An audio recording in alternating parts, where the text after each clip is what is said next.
is people not understanding what is considered community property and what's not.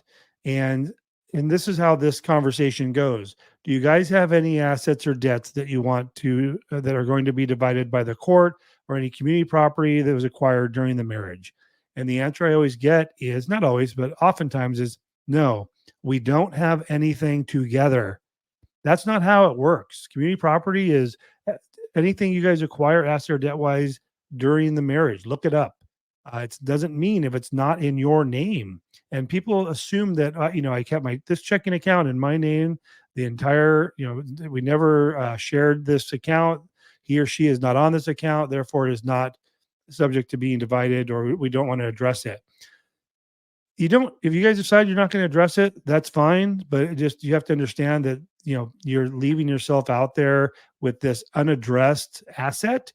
And maybe a bank account's not a big deal, credit card, no one fights over that too much. But what if you forgot to list your pension? And here's what has happened in the past is people who did their divorce on their own, and they went through an amicable divorce, did their own paperwork, and maybe they did it 10 years ago, and now they've retired, and they'll call me and say, Tim, we did our divorce on our own. We didn't use your service or anyone else's for that matter, but I'm now retired and I can't collect my pension because it's not included in my divorce decree, my settlement agreement. And so they're freezing my pension or 401k until this gets resolved.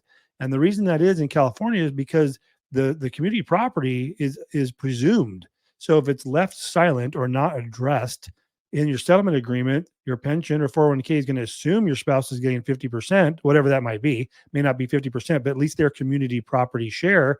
And they likely could freeze it. And now you can't retire.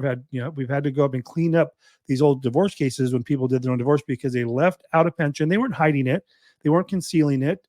They weren't, trying to keep it from their spouse. They probably agreed that they were going to do that, but they didn't address it in the settlement agreement, and that can cause a problem.